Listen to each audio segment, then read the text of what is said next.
Yo there. Happy Monday. So, Charlie and I of the Cultural Recyclists are currently in Pittsburgh, and the rest of our crew will be here today. Um, so, in this video, I'm just going to explain more of what we're up to these days. We've been biking from the east coast of Maryland, and now we're in Pittsburgh, which is where I live. So, we're stationed at my house. And I hear a lot of people complaining these days about the oil spill and how it's so horrible, and I definitely agree that it is probably the most devastating thing that humans have ever done to the planet. And I think the solution is this right here: just fresh, local food, and that's a main factor of our journey. Is we're exploring sustainability. And so we are hoping to eventually grow all of our own food and live in a localized area.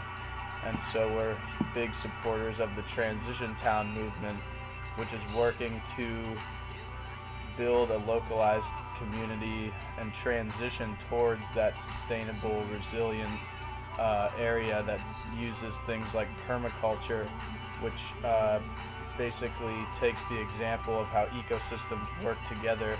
Everything supports everything else, whereas in agriculture it's just one monocrop.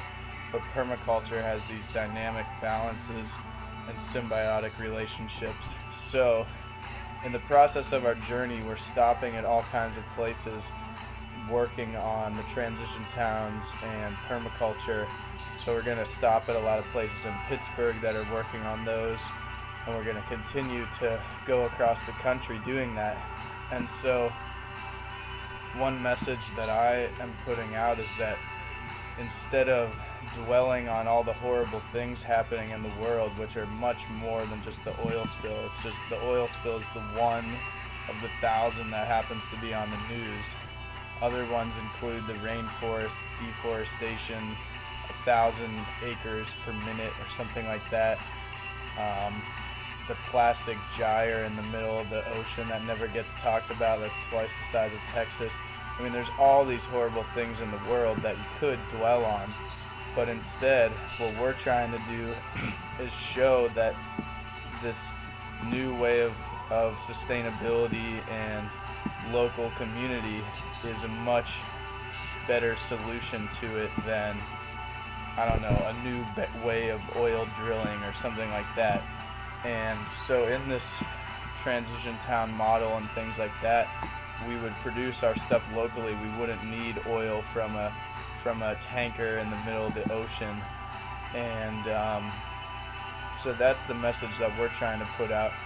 And the best part about it is that we believe that this localized, community-based lifestyle is much more fulfilling, much more genuine, and just makes you happy, a lot more happy than working at a gas station or something like that. Imagine all the people who work for BP who now see themselves as horrible people, and they can't leave their job because they gotta pay their bills, all that kind of stuff. I mean, and you can't just blame BP.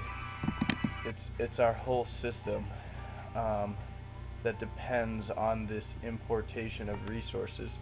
So I believe the solution is localized food, localized production, and growing community, so that we can relearn skills, use more sharing and symbiotic things within communities, so we don't depend on these outer companies and mega corporations to bring in our fuel for our lives and things like that. So that's the message for today. The ride has been going. The ride has awesome. There's Charlie. He's just ordered a container to make fire on the road so that we can cook our food. And Charlie has been helping us do lots of foraging on the road. We found lots of mulberries, lots of other good treats. We had wild sassafras in our rice yesterday, which was delicious. And once again, thank you to the many people who have given us free food and letting us stay in their backyards or their houses on our journey so far. So, see you later. Happy Monday.